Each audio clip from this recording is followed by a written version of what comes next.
오늘 말씀은 마가복음 2장 1절부터 12절 말씀을 가지고 사랑으로 역사하는 믿음이라는 점을 가지고 말씀을 선포하고자 합니다.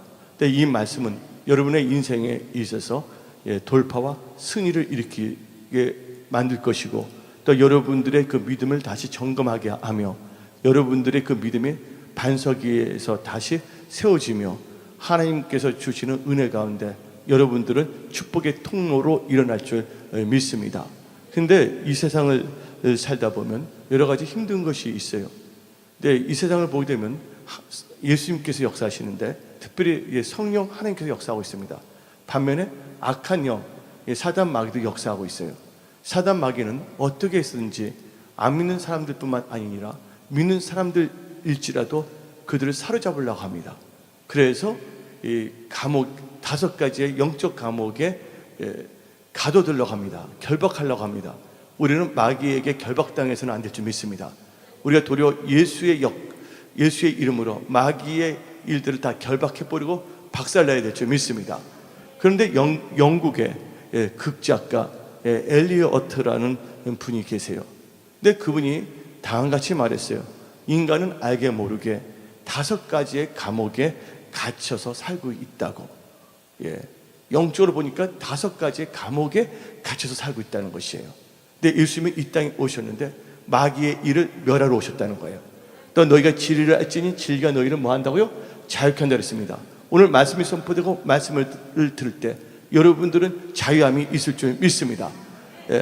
여러분들 몸 아픈 게 문제가 아니에요. 또한 재정이 없는 것이 문제가 아니에요. 하나님의 관계가 바로 서지 않은 것이 문제라는 거 아시기 바랍니다. 하나님께서 공급해 주시면 모든 거 다 해결되는 겁니다.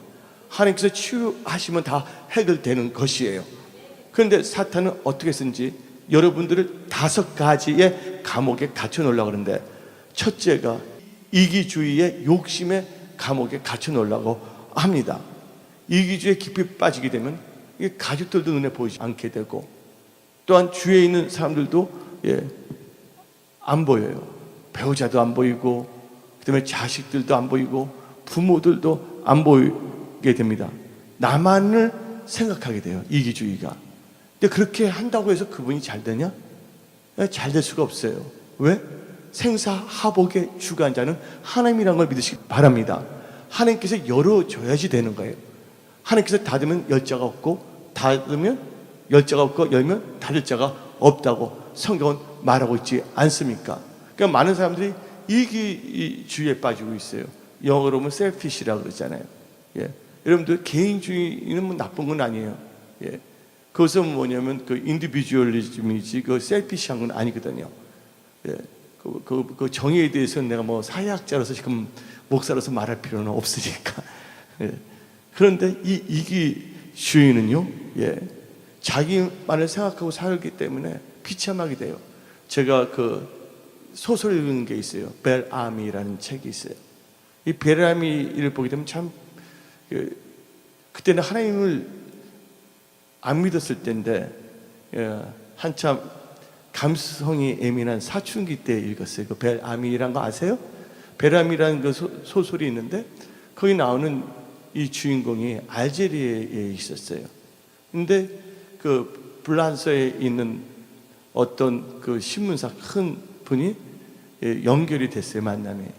근데 그분이 이제 기자로 들어가게 되었고서 거기서 수단과 방법을 가리지 않냐고 자기 개인주의가 아니라 이기주의 빠져갖고서 거기에 있는 사장의 아내하고도 불륜의 관계를 맺어요. 근데 그런데 또 욕심이 생겨갖고서 그 사장과 사장의 부인의 딸을 잘 유혹해갖고서 결혼하려고 합니다. 결혼을 하려고 하는데 불란서에서는 그때 당시가 배경이 서로가 족보를 보고 결혼할 때예요. 그래서 그분이 몰락한 이 귀족의 족보를 사고자 했어요. 어떻게 그 족보를 사갖고서 말했습니다. 저는 명문 집안인데 좀 약간 몰락했지만 뼈대는 있는 척추동물 집안입니다 하고 말을 한 거예요. 그래서 이 결혼을 하기로 다 됐는데 진짜 그 족보의 언작자가 나타난 거예요. 그래서 나중에는 이 펜싱으로 결투를 하게 됐는데 죽게 됐어요. 근데 결국은 이 세상에 살면서 이기주의에 빠져갖고서 영원한 것을 바라보지 아니하고 이 세상의 명예와 이 세상의 부귀만 보고 살다가 결국에는 몰락하게 됐다는 것이에요. 그게 뭐냐면 바로 이기주의의 결과라는 걸 아시기 바랍니다. 그래서 우리는 이기주의의 욕심이란 감옥에서 벗어나야 될 줄 믿습니다. 두 번째로는 이 사단 마귀는요, 인간들로 하여금 근심과 걱정의 감옥에 가둬두려고 합니다. 근데 성경 말씀을 보게 되면 예수님께서 말씀하시기를 아무것도 염려하지 말라 그랬어요. 감사함으로 기도와 간구로 모든 것에서 하나님께 아뢰라 그랬어요. 또 너희가 염려한다고 키가 커지겠느냐? 저도 뭐 어려운 일이 있을 수가 있잖아요. 그런데 그때 염려한다고 해서 문제가 해결되는 건 아니에요. 내 자신을 더 어떻게 되면 모르게 학대할 수가 있다는 것이에요. 잠도 제대로 못 자잖아요. 그러면 몸도 상하게 되고 마음도 상하고 또한 정신적으로도 마를 수밖에 없지 않습니까? 그리고 인격이 어떻게 되면 파괴될 수도 있어요. 좌절에 빠져갖고서. 그래서 하나님께서는 여러분들을 염려의 감옥에서 벗어나게 해주시려고 이 땅에 오신 거예요. 믿는 자 마음에 나시기 바랍니다. 세 번째는 미움이라는 감옥에 가둬두려고 합니다. 여러분들이 멀리 있는 아프리카에 있는 부시맨을 미워하지는 않을 거예요. 대부분 미워하는 사람들 보게 되면 가까이 있던 분들이에요. 부모나 남편이나 아내나 혹은 자녀들이에요. 여러분들 이 세상의 사람들은 미움의 대상이 아니라는 거 아시기 바랍니다. 다 사랑과 용서의 대상이에요. 사람들은 오해할 수가 있어요. 왜? 하나님이 아니기 때문에. 우리들도 어떨 때는 남들을 오해할 수가 있지 않습니까? 그래서 남들이 나를 오해한다면 그것 때문에 여러분들 마음 상하거나 기분을 나쁘게 갖지 마세요. 인간은 다 그럴 수가 있다. 또 하나님께서는 감당하지 않은 시험은 주시지 않는다. 그럴 때 그들을 위해서 더 어떻게 해야 됩니까? 용서하고 사랑하고 그렇게 살아야 될 줄 믿습니다. 여러분들 미움은 시기하고 또 질투하고 다 연결이 되어 있어요. 시기와 질투의 불꽃은요, 자기도 태우고 다른 사람들도 태웁니다. 만족함이 없이 남을 증오하고 남을 미워하다가 이 세상을 살아갈 수밖에 없다는 것이에요. 누가 그랬습니까? 성경에 나오는 사울 왕이 그랬어요. 사울 왕 보세요. 하나님께서 불러주셔서 왕이 된 것만 또 얼마나 감사해요? 초대 왕이 됐잖아요. 그러나 그가 하나님 말씀에 순종하지 않아서 말씀을 버렸기 때문에 하나님께서는 왕의 자리에서 물러나게 한 거거든요. 또 우리 하나님은 회개하고 돌아오면 얼마든지 받으시는 분이시잖아요. 육신이 있는 한, 생명이 있는 한. 그래서 여러분들이 육신에 있고 생명이 있는 한 여러분들 다 소망이 있다는 것이에요.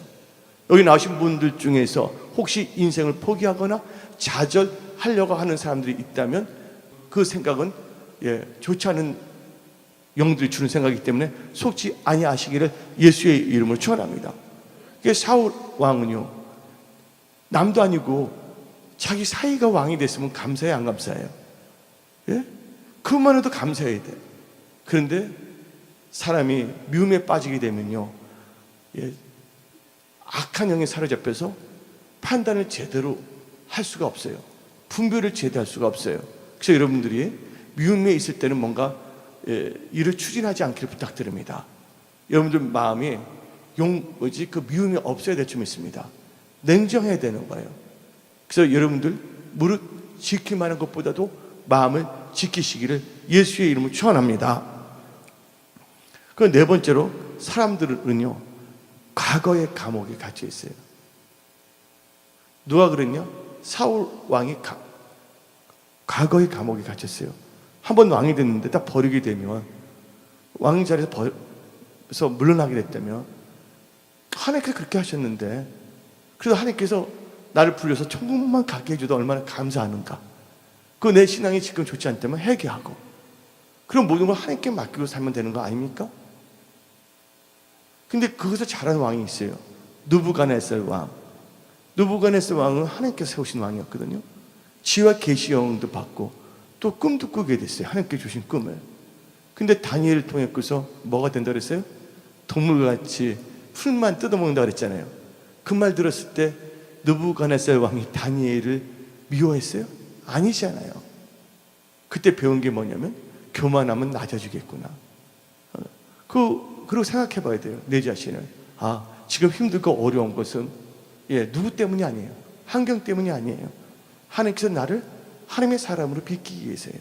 어떤 목사나 어떤 장로나 권사나 직분 맡은 자로 빚기 위해서가 아니라 하나님 보시기에 합당한 하나님의 크리스찬, 하나님의 자녀를 삼기 위해서 여러 가지를 주시면서 낮추실 수도 있는 것이거든요. 그런데 하나님께서는 주위 환경이나 사람들 때문에 사람들이 하나님께서 나를 낮추셨다고 생각하는데 사람들과 환경을 바라보지 마세요.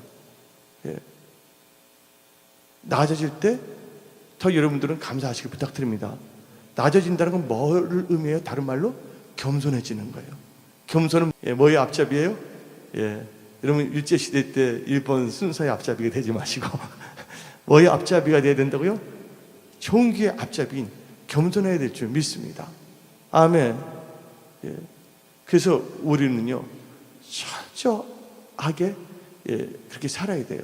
근데 많은 사람들이 과거에 나는 어떠했는데 뭘 했는데 과거에 좋지 않은 거에서 사로잡힌 분도 있어요.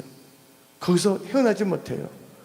그때 엄마가 형한테만 잘하지 않고 언니한테만 잘하지 않고 나 때 신경 쓰다 난 벌써 뭔가 됐을 건데. 그래서 그런 거 있잖아요. 보니까 모녀지간에도 애증관계가 있더라고요. 모자지간에도 애증관계가 있는데 괜히 미워해요. 미워할 필요가 없어요. 할렐루야. 되는 사람은 어떻게 쓰면 된다니까요. 누가 그랬어요? 요셉이 그렇잖아요. 지금 힘든 것은, 어려운 것은 보다 지금에 있는 나보다 더 나은 나를 만들기 위해서 하나님께서 허락하신다는 것을 믿으시기를 바랍니다. 지금 여러분 힘듭니까? 지금 힘든 것은 지금의 나보다 더 나은 나를 만들기 위해서 하나님께서 특별히 허락해 주신 거예요. 아멘. 하나님은 살아서 역사하십니다. 하나님은 절대로 여러분들을 포기하지 않는다는 믿으시기 바랍니다. 과거에 사로잡혀 갖고서 남을 미워하고 쟤 때문에 나 이렇게 돼서 해서는 안 돼요. 또 어떤 분들은 과거에 자기 잘난 것만 생각합니다. 나 그때 잘났지. 그러다가 약간 이상해져 사람이. 그래서 현실을 모르고 살아가는 경우가 있어요. 여러분들 과거에서는 교훈을 얻어야 돼요. 그건 역사적인 진리를 깨달아야 되겠죠. 그래서 현실을 잘 살아야 되고 현실을 통해서 또한 미래를 내다볼 수 있는 영적 통찰력이 있는 여러분들이 다 되기를 예수의 이름으로 축원합니다. 아멘. 그래서 여러분들은 과거의 감옥에 뭐 하지 말라? 갇혀 있지 아니하시기를 예수의 이름으로 축원합니다. 다섯 번째로 어떤 분들은요 남의 것만 좋게 보는 감옥에 갇혀 있어요. 딱 보면 저 사람만 잘생긴 것 같아. 실은 자기도 잘생겼는데 누가 그랬냐? 백설공주 그 어머님이 계셨잖아요. 거울 보고 거울아 누가 제일 잘생겼냐? 그러니까 하는 말이니 백설공주가 잘생겼다 그랬잖아요. 근데 그 거울이 절대 진리입니까? 하나님입니까? 그 거울의 생각이야. 그때 그 분이 말하기를 너나 잘하세요. 했으면 상관이 없잖아요. 하나님께서는 우리 모습 그대로 받지 않습니까? 남과 비교하는 거예요. 남과 비교합니다. 그리고 남편도 비교해요. 남의 남편이 더 능력 있게 보이는 거예요. 남의 아내가 더 착하게 보이고 남의 딸이 더 좋게 보이고 남의 아들이 더 좋게 보이고. 여러분들 그렇게 할 필요가 없다는 것이에요. 여러분들 남들과 비교해서 남들 것만 좋게 보는 여러분들이 되지 않기를 부탁드립니다. 근데 사탄은 어떻게 쓰는지 이 5가지 감옥에 여러분들을 가둬두려고 하지 마. 예수님께서는 여러분들을 이 감옥에서 자유케 하기 위해서 오셨다는 것이에요. 아멘. 그래서 하나님께서는 여러분들로 하여금 사랑하는, 역사하는 믿음만 갖고 있다면 하나님께서 다 자유케 하신다는 거예요. 오늘 이 마가복음 2장 1절부터 12절을 보게 되면, 성경 본문을 보게 되면 예수님이 나오고 있고 장소는 가버나움이 나오고 있어요. 그리고 한 중풍 병자가 나오고 있어요. 근데 중풍 병자를 사랑하는 사람들이 그를 메어갖고서, 침상에 메어갖고서 예수님께 데리고 옵니다. 그래서 그 중풍 병자가 제사함의 은총을 받고 병고침을 받는 사실이 기록된 것이 마가복음 2장 1절부터 12절인데, 오늘 이 마가복음 2장 1절과 12절의 역사가 여러분 삶 속에서도 일어날 줄 믿습니다. 어떤 사람들은 몸이 중풍병자일 수가 있지만 어떤 사람은 생각이 마비가 돼버렸어. 생각이 중풍병자가 있을 수도 있다는 거예요. 어떤 분들은 마음이 중풍병자가 돼버렸어. 굳어져 버렸어. 움직이지도 못하고 있어요. 오늘 하나님께서는 특별한 은총을 주십니다. 어떤 분은 과거에 사로잡혀서 꿈쩍달싹도 못하는 영적 중풍병자가 되는 분들도 있다는 것이에요. 그런데 오늘 본문 말씀을 딱 보게 되면 예수 시작합니다. 마가복음 2장 1절을 한번 봅시다. 마가복음 2장 1절을 보게 되면, 수일 후에 예수께서 다시 가버나움에 들어가시니 집에 계신다는 소문이 들린지라. 이게 예수님이 나오고 있어요. 그리고 뭐가 나오면 가버나움이 나오고 있어요. 그러면 이 가버나움에 대해서 우리는 좀 알아야 돼요. 가버나움이란 것은 나음에서 나온 단어예요. 가버라는 것은 마을을 의미해요. 또 구약 보게 되면 나음이라는 게 나와요, 안 나와요? 근데 나음이란 뜻은 위로를 말합니다. 그래서 가버나움은 위로의 마을이야. 위로의 마을. 그래서 이 교회는 어떤 점에서 위로의 마을이에요. 지치고 힘든 자들 다 와서 하나님께서 힘을 주시고 위로해 주신다는 거예요. 할렐루야. 여러분들 세상에서 어떤 상처를 받았든지 어떤 아픔이 있든지 간에 하나님께서는 여러분들을 위로해 주시고 싸매 주시고 새 힘을 주시기를 원하십니다. 지혜와 명철을 주시기를 원합니다. 그리고 너는 환경을 바라보지 말라. 주위에 있는 사람을 바라보지 말라. 나 예수를 바라보라. 내가 너를 도와준다 하고 지금 말씀하십니다. 근데 이 가버나움을 보게 되면요, 예수님의 제2의 고향이에요. 예수님께서는 나사렛에서, 베들레헴에서 탄생하셨지만 나사렛보다는 어디서 사역을 하셨냐? 이 가버나움에서 엄청난 사역을 했어요. 이 가버나움에서 예수님께서 누구를 부르시냐면 제자들을 부르셨어요. 특별히 5명의 수제자를, 사역을 시작하실 때 5명의 수제자를 불렀는데, 그때 들어간 사람이 누구냐? 베드로, 안드레, 그 다음에 요한, 마태, 야고보가 이 가버나움에서 부르심을 받았단 말이에요. 그리고 이 가버나움에서는 놀라운 일들을 하나님께서 행하셨어요. 중풍병자, 여기 나온 중풍병자도 치유하시지만 이외에도 다른 중풍병자도 고쳐주셨어요. 소경, 눈도 뜨게 해줬습니다. 손이 움직이지 못한 사람 손을 펴주셨어요. 또한 여기 가버나움에서는 베드로의 장모님을 또 병도 고치신 거예요. 여러분도 알다시피 백부장 아시죠? 백부장 말씀만 하옵소서. 바로 그것도 뭐냐면 이 가버나움의 사건입니다. 이 가버나움에서 예수님께서는 예수님의 신성과 전지전능하심을 완전히 데몬스트레이트 보여주셨다는 거예요. 나는 너희 하나님이다. 난 너를 치유하는 하나님이다. 난 너희 마음을 보는 하나님이다. 나는 너희를 죄를 사하는 하나님이다. 하나님의 신성과 전지전능하심을 보여준다는 거예요. 오늘 이 은혜 성석에 여러분들 영안이 열리시기를 예수님 축원합니다. 오늘 예수님께서는 나는 너를 사랑하는 전지전능한 하나님이다. 너 힘으로 안 되지만 내가 도와준다. 나를 온전히 신뢰하라. 너가 나를 믿으면 하나님의 영광을 보리라. 할렐루야. 그래서 가버나움에서 문둥병자도 고쳤다니까. 희한한 역사가 일어난 것입니다. 그런데 가버나움의 특징이 있어요. 나중에 예수님께서 놀라운 일들을 엄청나게 행했지만 사람들이요 밋밋해지는 거예요. 여러분들 성령으로 시작했다가 육신으로 마치지 않기를 부탁드립니다. 여러분들 끝까지 여러분의 믿음을 지키시기를 부탁드립니다. 찬송가가 있습니다. 세상 징조는 나날이 갈리어도 나는 내 믿음 지키리니. 아멘. 끝까지 여러분들은 성경적인 믿음을 지키시기를 예수의 이름으로 축원합니다. 그런데 엄청난 하나님의 신성과 전능하심을 보여주는데 이 가버나움의 사람들은요 하나님을 제대로 섬기지 아니했어요. 그래서 하나님께서 예수님께서는 친히 이 가버나움의 멸망을 말씀하셨습니다. 그 말씀이 어디 나오냐? 마태복음 11장 23절 24절에 나오고 있습니다.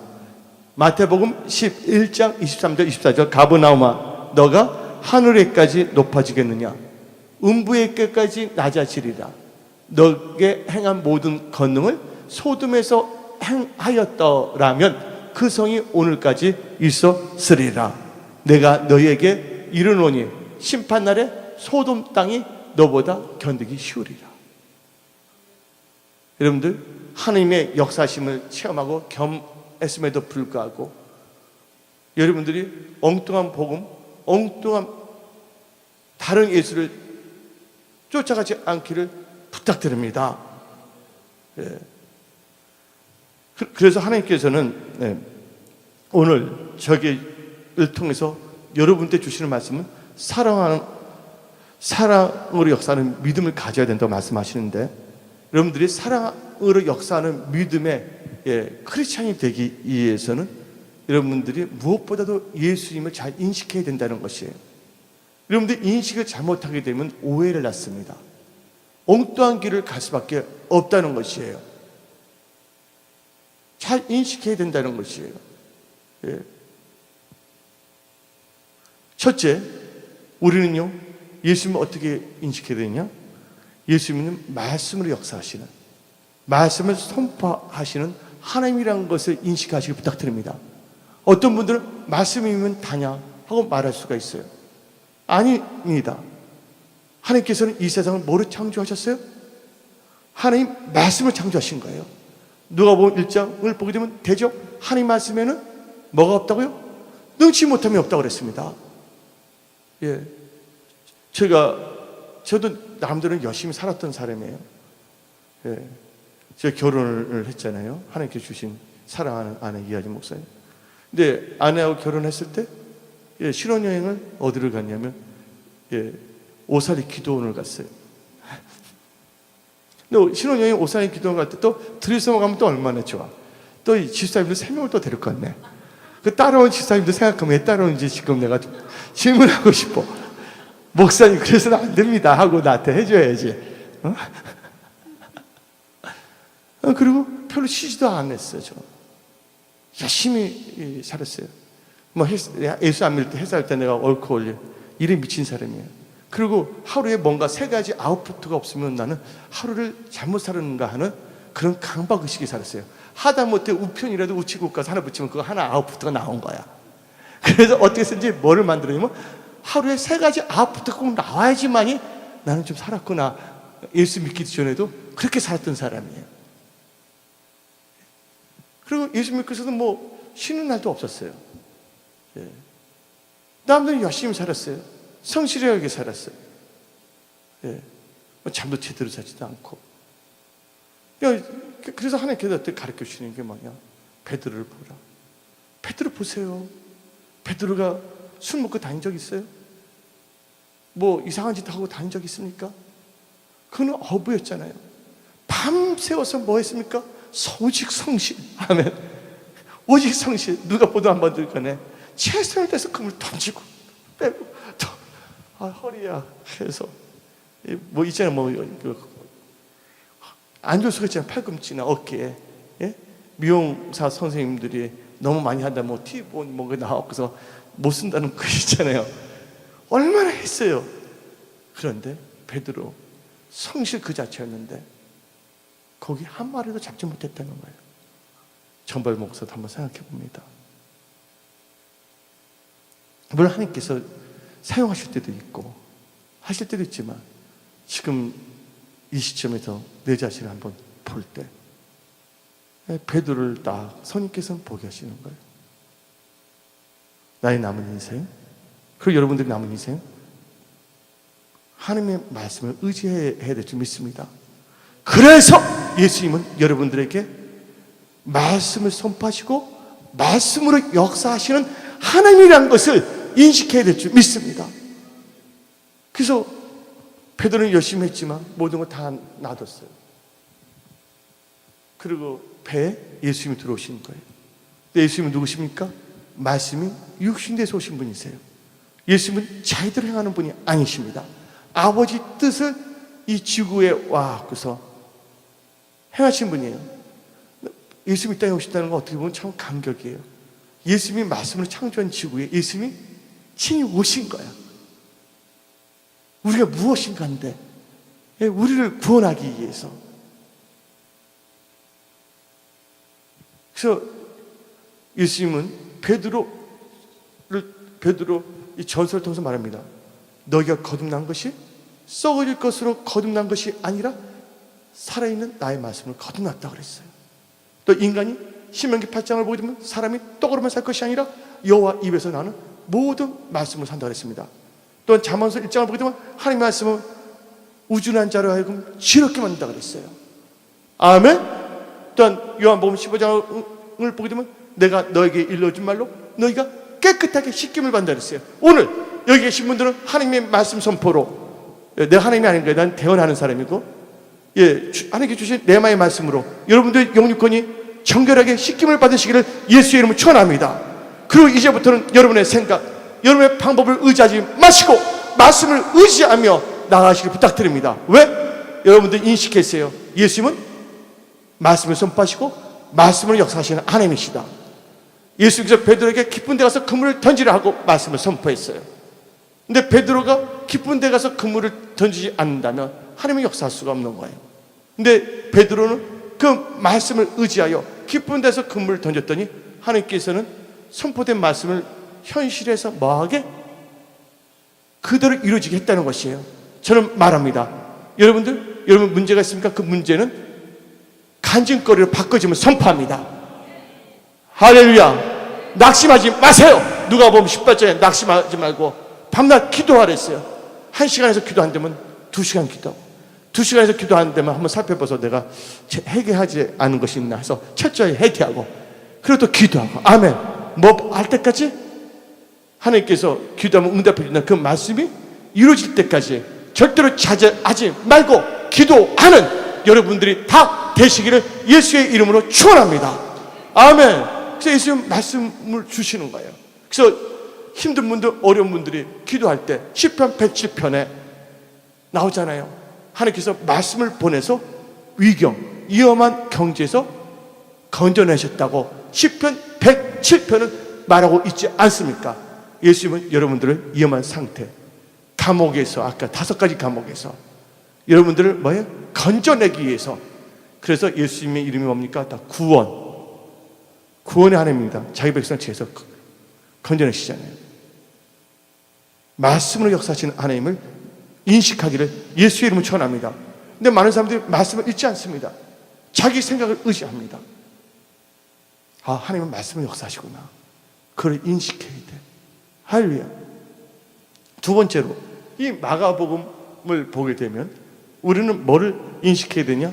우리 예수님은 치유하시는 하나님, 치유의 능력을 갖고 계시는 하나님이라는 것을 인식해야 돼요.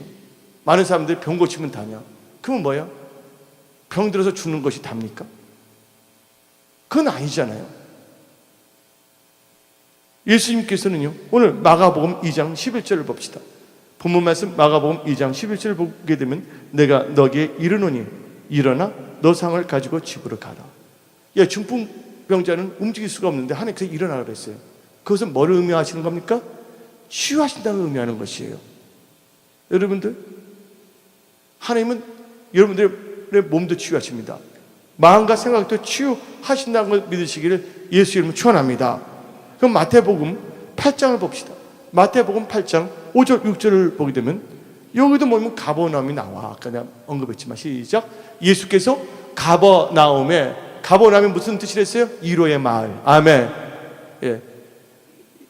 은혜 성소교는 바로 여러분을 위로하는 하나님의 그 마을이야. 할렐루야. 예. 가버나움에 들어가시니 한 백부장이 나와 간구하여 이럴 때 주여 내 하인이 중풍병으로, 여기도 중풍병이잖아. 중풍병으로 집에 누워 몹시 괴로워하나이다. 근데 예수께서 뭐라고 아십니까? 10절을 읽어봅시다. 시간상 예수께서 들으시고 말씀만 하옵소서 했어요. 말씀만 선포하라 했어요. 그 전에. 그러니까 예수님께서 10절에 예수께서 들으시고 놀랍게 여겨 다른 자들에게 이르시되 내가 진실로 너에게 이르노니 이스라엘 중 아무에게 있어도 이만한 믿음을 보지 못하였느니라. 그 다음에 13절 봅시다. 예수께서 백부장에게 이르시되 가라 너 믿음대로 될지어다 하시니 그 즉시 하인이 나으니라. 근데 이 백부장은 자기 하인을 사랑했어요? 안 사랑했어요? 사랑했기 때문에 온 것이에요. 우리는 우리 마음의 동기를 봐야 돼. 예. 우리는 절대로 미워해서는 안 된다는 거예요. 예. 우리는 용서 사랑해야지 돼. 예. 주님 오실 때 예루살렘 성 안에 들어가야지. 할렐루야. 예수 믿는 생활하다가 지옥 가면 그거 비참한 거 아니에요? 그런데 예루살렘을 갔는데 성 안에는 들어가지 아니하고 성 밖에서 일을 가면 되겠어요? 예. 이 세상은 난 몰라줘도 상관없는 거예요. 우리는 반드시 어디에 들어가야 된다고요? 예, 천국 예루살렘 성 안에 들어가야 될 줄 믿습니다. 아멘. 하나님은 치유하신 분이에요. 마태복음 8장 14절 보면 베드로의 장모가 나오는데 열병이 들었는데 하나님께 치유하셨다고 나오고 있습니다. 예. 그 문둥병자도 보시고 귀신들을 다 치유했어요. 하나님은, 예수님은 치유하시는 하나님이시다. 오늘 여러분들의 질병이 떠나가면 선포합니다. 여러분의 마음이 치유되면 선포합니다. 여러분의 삶이 치유되면 선포합니다. 여러분의 재정 상태도 치유되면 선포합니다. 예. 세 번째로 우리는 예수님을 인식해야 되는데 예수님은 죄를 사하시는 권세를 갖고 계시는 하나님이시다. 아멘. 예. 그래서 우리는 예수께 나와야 되는 거예요. 죄짐에 눌린 사람은 다 주께 나오라. 그래서 나왔잖아요. 아멘. 의지하세 주 의지하세 구하시네. 아멘. 예수님이 여러분들 구하십니다. 예수님은 우리의 죄 문제를 해결해 주는 거예요. 여러분들 인간은요 자기의 힘과 능력과 지혜로는 죄 문제를 해결할 수가 없는 거예요. 여러분 힘으로 할 수가 있다면, 여러분 지혜와 명철을 할 수가 있다면 예수님께서는 이 땅에 오시지 않아요.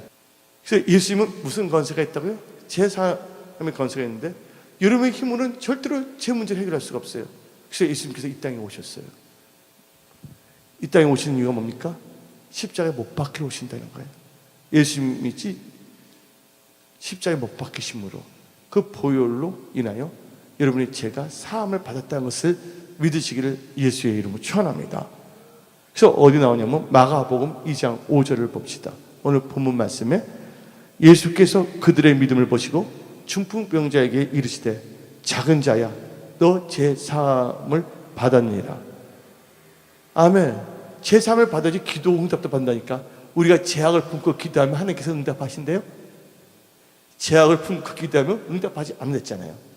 여러분들 예수 안에서 잘되고 형통하기를 원하십니까? 형통이라는 단어는요 어떤 불교의 용어가 아니에요. 어떤 유교의 용어가 아니에요. 성경에 나오는 용어입니다. 근데 우리나라 사람들이 너무 유교의 영향을 받았기 때문에 형통이라는 단어를 사용한다면 거기에 대해서 뭐냐면 막 알레르기 반응을 일으키는 분들도 있다고 해요. 여러분들 여러분의 삶은요 저주받은 삶이 돼서는 안 될 줄 믿습니다. 예수 안에서 한 번밖에 없는 인생인데 형통하는 삶을 사시기를 부탁드립니다. 근데 형통은 아무나 형통하지 않아요. 어쩌면 형통하게 되면요 형통하세요 하게 되면 많은 사람들이 이거 기복주의 아니냐. 여러분들 형통은요 형통은 아무에게 오는 것이 아니에요. 누구에게 형통이 오는 줄 아세요? 예, 신명기 29장 9절 잠깐 봅시다. 신명기 29장 9절, 이 말씀에 여러분들 가슴에 잘 박혀 못이 되기를 예수 이름 축원합니다. 예, 다시 읽어봅시다. 시작. 그런즉 너희는 이 언약의 말씀을 지켜 행하라. 그리하면 너희가 하는 모든 일이 형통하리라. 아멘. 형통하기 위해서 뭐 해야 된다고요? 언약의 말씀을 지켜 행해야 된다는 거예요. 근데 언약의 말씀을 누가 지켜 행합니까? 요한복음 14장 15절에 If you love me, 너가 나를 사랑한다면 나의 계명을 뭐 한다고? 지키리라. 여기서 계명이 아니에요. 영어로 보게 보면 commandment, 명령이에요. 예, 원문에서는요. 그래서 형통은 아무나 형통하는 것이 아닙니다, 여러분들. 예, 형통은 뭐예요? 말씀을 따라가는 자라는 걸 믿으시기를 예수 이름 축원합니다. 아멘. 그래서 우리는 말씀을 먹어야 되는 거예요. 말씀을 알아야 되는 거예요. 여러분들에게 형통의 축복이 임하시기를 예수 이름 축원합니다. 어떤 기복주의 형통이 아니야. 우리는 성경적인 형통을 원합니다. 저는요, 은혜 성속의 모든 분들이 다 형통하기를 원하세요. 원합니다. 내가 이제 60이 다 가까워졌어요, 이제. 근데 제가 이제 뭘 하냐면, 제가 경험이 참 많은 사람이에요. 전쟁을 많이 치렀기 때문에, 영적 전쟁도 많은 걸 해봤어요. 이제 뭐냐면, 우리 성도들한테 진짜 뭐냐면, 이제서야 좀 뭐냐면 멘토로서 뭔가 이렇게 잘 하지 않을까. 그동안 못했다는 뜻은 아니고, 또 내 자신도 잘했다는 뜻도 아니고. 그래서 나는 여러분들이 진짜 잘 되는 걸 보고 싶어요. 할렐루야. 그러기 위해서는 여러분들 저를 신뢰해 주세요. 그것은 내 자신을 믿어주라는 것이 아니에요. 여러분을 위해서예요. 성경 말씀에 하나님을 신뢰하라. 그러면 경고히 서리라. 그저 선지자를 신뢰하라. 그럼 뭐 한다고요? 형통한다 그랬어요. 그래서 여러분들 한번 이 말을 할 때 여러분들 오해는 하지 마세요. 유태인 납비들이 있어요. 납비들이 다음 같은 말을 합니다. 가르칠 때 사람들 전문에도 놔두고서, 야, 납비와 너 부모님이 물에 빠졌어. 근데 세 분이 다 죽게 돼 있어. 누구부터 건져내지? 하고 질문합니다. 누구부터 건져내야 돼요, 여러분들? 이게 심각한 거예요. 근데 그런 일은 없으니까 누구부터 건져내야 돼요? 예? 부모님, 자식들이 많아요. 야. 목사님은 자녀가 없으니까 이상한 길로 다 인도하는 거 아니냐 그러는데, 그게 아니에요. 예, 뭐를 가르치냐? 납비부터 건져를 가르칩니다. 그래서 이스라엘 백성이, 예, 나라가 없어도 유대인을 유지한 건 뭐예요? 영적 아비, 영적 스승이 있기 때문에 유지된 거예요. 십계명 중에 너 부모를 섬기라고 그랬잖아요. 예? 왜 그러냐면, 여러분들에 대해서 영적 지식을 가르친 분이 없다 한다면, 여러분은 뭐예요? 지식이 없는 백성이 되기 때문에 내 백성이 뭐가 없으면 망한다고? 지식이 없어 망할 수밖에 없다는 것이에요. 그만큼 뭐냐면 가르치는 랍비를 중요시 여긴다는 것이에요. 예. 왜냐면 영적 말씀, 지식, 영의 양식을 주기 때문에. 할렐루야. 예, 그걸 꼭 여러분들, 그래서 뭐 부모를 버리라는 뜻이 아니라는 거 아시기 바랍니다. 이 말 듣고서, 우리 목사님 오늘 교회 가는데 이상한 말 가르쳐. 부모는 섬기지 않아도 되고 목사만 잘하라고요. 그 뜻이 아니라고 아시기 바랍니다. 그만큼 이스라엘 백성들은요, 스승을 중요시 여겼다는 거예요. 할렐루야. 그래서 여러분들은요, 우리 예수님께서 뭐 하시는 하나님이라는 것을 인식하기엔 더 죄를 다 사하시는 건설을 갖고 계시는 하나님. 예. 근데 여러분들 제3을 받기 위해서는 여러분들이 뭐 해야 된다고? 회개해야 될 줄 믿습니다. 아멘. 하나님이 하실 것이 있고 여러분들 해야 될 것이 있어. 그래서 여러분들 말씀을 읽어야 된다는 거예요. 예. 말씀을 떠나서는 우리는 살 수 없어요. 물고기가 물을 떠나서 살 수 없는 것처럼. 네 번째로, 우리는 예수님은 어떤 하나님이라는 것을 인식해야 되냐?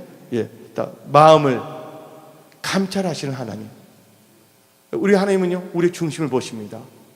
우리 하나님은 우리 행동도 달아보시는 지식의 하나님이시고, 우리의 마음을 다 보고 계신 하나님이셔. 그래서 물을 지키기만 한 것보다도 마음을 지키시기 바랍니다. 나는 내 생각을 의지하지 않아요. 내 기분 의지하지 않아요. 남들이 나를 어떻게 생각해? 무슨 상관이 있어?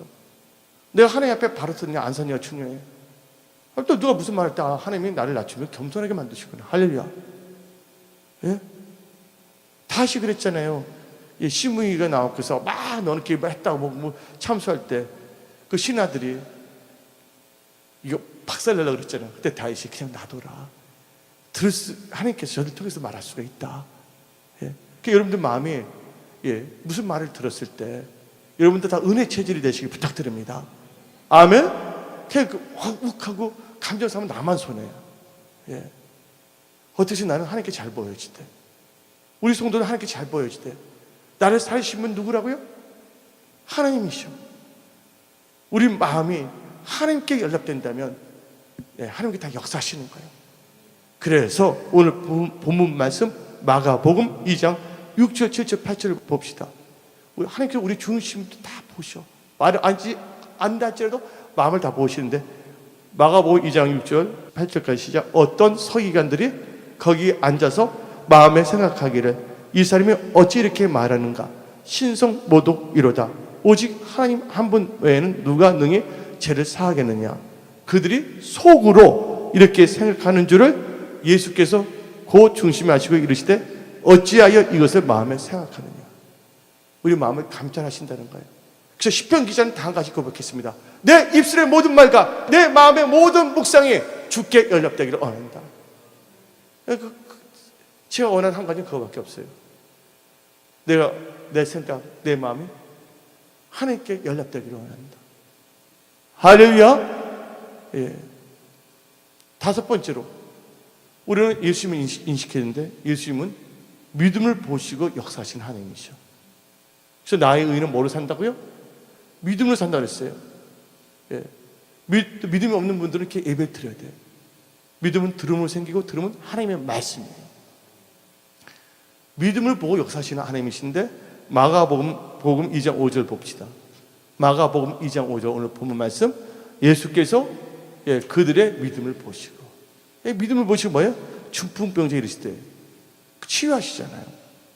그래서 여러분들은 예수님이 어떤 하나님이라는 것을 다 인식했습니다. 그러면 오늘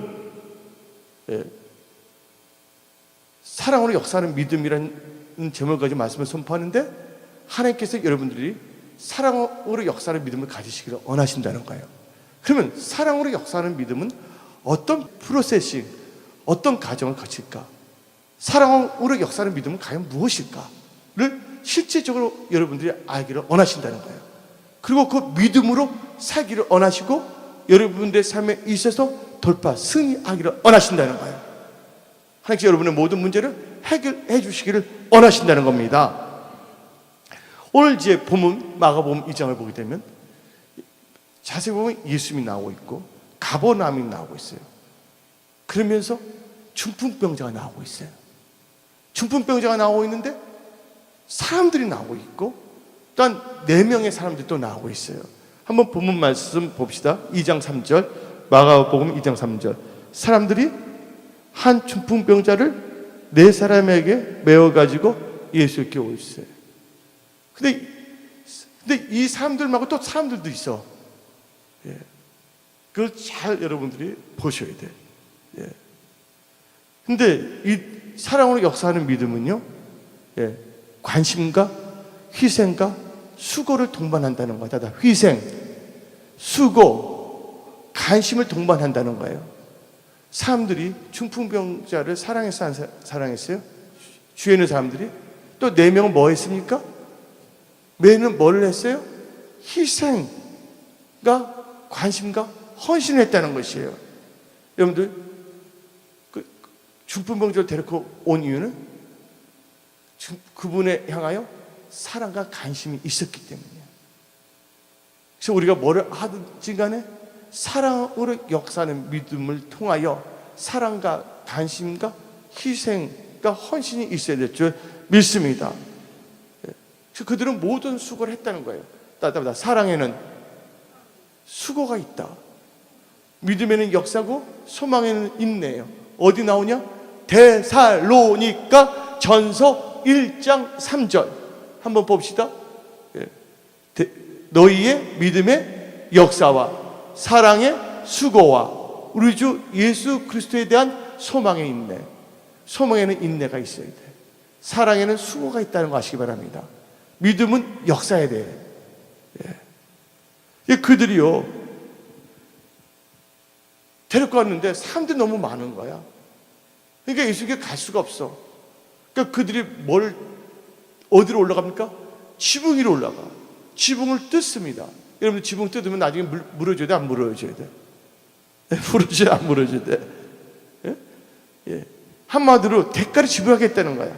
자기들이 손해볼 것도 감수했다는 거야.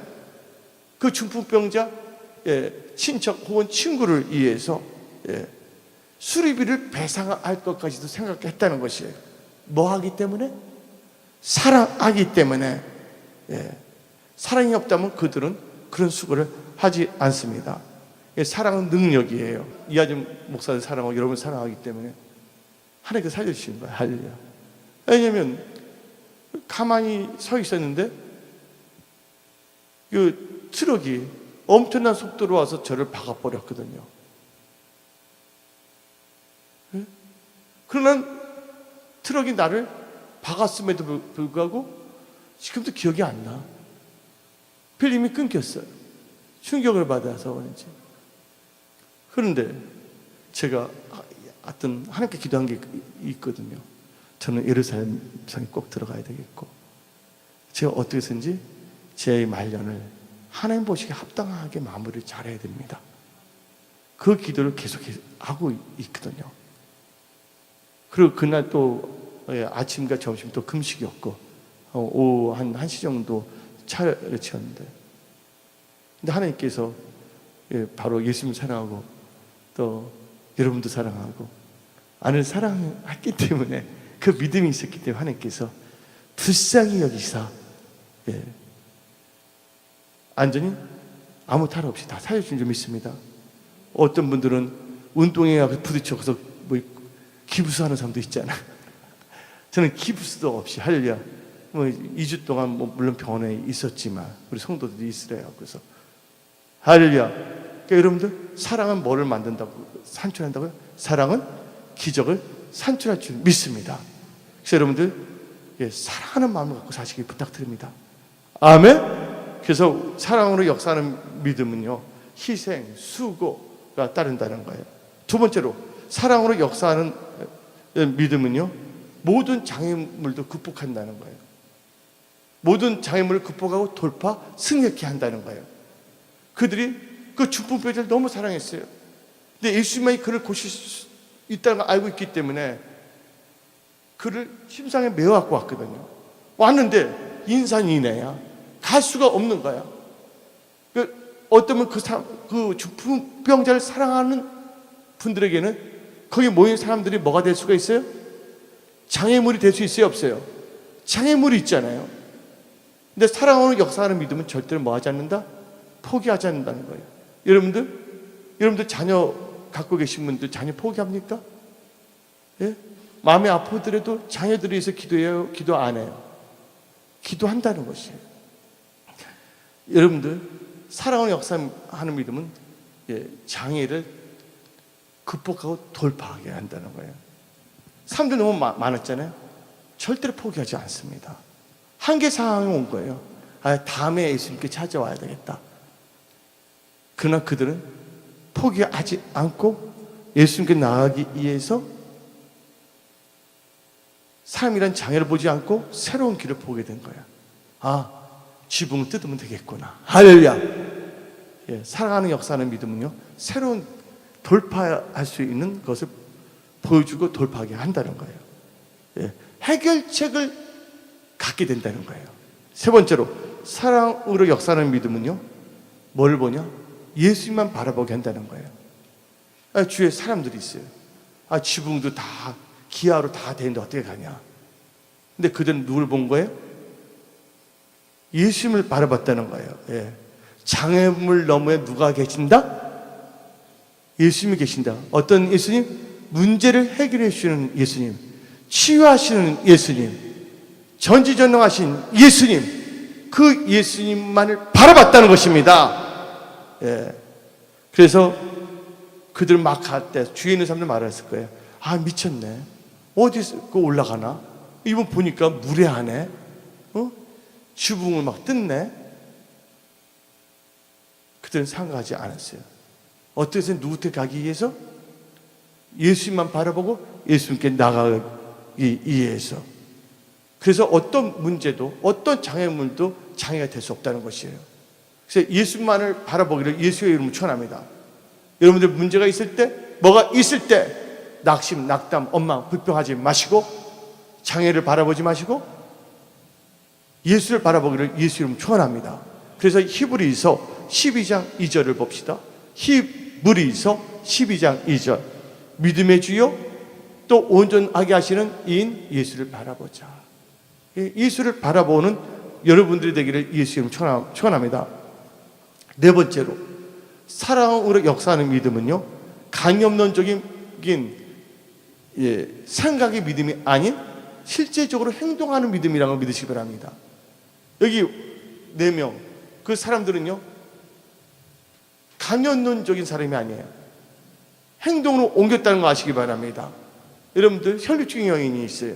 혈류증 여인이 다음 같은 생각을 했습니다. 예수님의 뭐만 만져도, 옷자락만 만져도 나은 것을 믿었어요. 그러나 그 혈류증 여인이 예수님의 옷자락만 만진 것만 갖고 있는 생각만 갖고 있었더라면 고침을 받을 수 있어요? 받을 수 있어요? 없어요? 그거를 뭘 해야 됩니까? 삶 속에서 행동으로 옮겨야 돼요. 따다 믿는 것을 행동으로 옮기는 것이 믿음이다. 믿음은 추상적인 게 아니에요. 강연론적인 것이 아니에요. 손을 얹으면 나으니까 손을 얹는 거죠. 아, 나 손을 얹으면 나았지? 생각만 하면 안 되는 거예요. 믿음은 매우 실제적이라는 거 아시기 바랍니다. 따 믿는 것을 행동으로 옮기는 것이다. 아멘. 아, 기도하면 응답받을까요? 다 믿어요. 근데 기도하지 않는다면 그건 믿음이 아니거든요. 기도하면 응답받는다고 안다면 실제적으로 뭐 해야 됩니까? 기도해야 되죠. 믿습니다. 기도하면 잘 된다는 거 다 알아요. 그런데 그것을 행동으로 움직이지 않기 때문에, 실제적으로 뭐 하지 않기 때문에, 기도하지 않기 때문에 우리는요, 기도해야 됩니다. 전지전능하신 하나님께 알아야 될 줄 믿습니다. 시편 121편, 나의 도움이 어디서 올꼬? 천지를 지으신 야훼 하나님께로부터 도움이 온다고 성경 말하고 있습니다. 아멘. 그래서 우리는요, 철저하게 행동으로 옮겨야 될 줄 믿습니다. 그래서 여기 친구들은 행동을 옮긴 거예요. 지붕도 뜯고 예수님께 데려갔잖아요. 행동으로 옮길 수 있는 믿음을 가지시기 바랍니다. 행함이 없는 믿음은 죽은 믿음이거든요. 5번째로, 사랑으로 역사하는 믿음은요, 예수님께서 역사하셔서 응답 받게 하는 믿음입니다. 다 같이 마가복음 2장 11절을 봅시다. 내가 너에게 이르노니 일어나 너 상을 가지고 집으로 가라. 사랑으로 역사하는 믿음은 하나님 보시고 뭐 하겠습니까? 응답받게 하셨잖아. 결국 나았어요, 안 나았어요? 오늘 여러분들이 여러 가지 문제를 갖고 왔다 할지라도 하나님께서 다 해결해 주십니다. 다 해결해 주셨어요. 그것이 현실로 나타날 때까지 뭐 하라고요? 인내하며 기도하며 나아가기를 부탁드립니다. 마지막으로 6번째, 사랑으로 역사하는 믿음은요, 하나님께 영광 돌리게 하는 믿음입니다. 어디 나오냐? 마가복음 2장 12절 읽어봅시다. 마가복음 2장 12절. 그가 일어나 그 상을 가지고 모든 사람 앞에서 나아가거늘 그들이 다 놀라 하나님께 영광을 돌리며 이르되. 하나님의 영광을 우리는 가르쳐서는 안 돼요. 어떤 분들 내가 했다 그래요. 내가 병 고쳤다. 내가 뭐 했다. 내가 할 수 있는 건 아무것도 없어요. 하나님 말씀에 순종하는 것이에요. 누가 역사하면 다 주님이 하십니다. 아멘. 주님이 하시는 거예요. 믿습니까? 그래서 하나님께 영광 돌리는 사랑으로 역사하는 믿음을 가지시기를 예수 이름으로 축원합니다.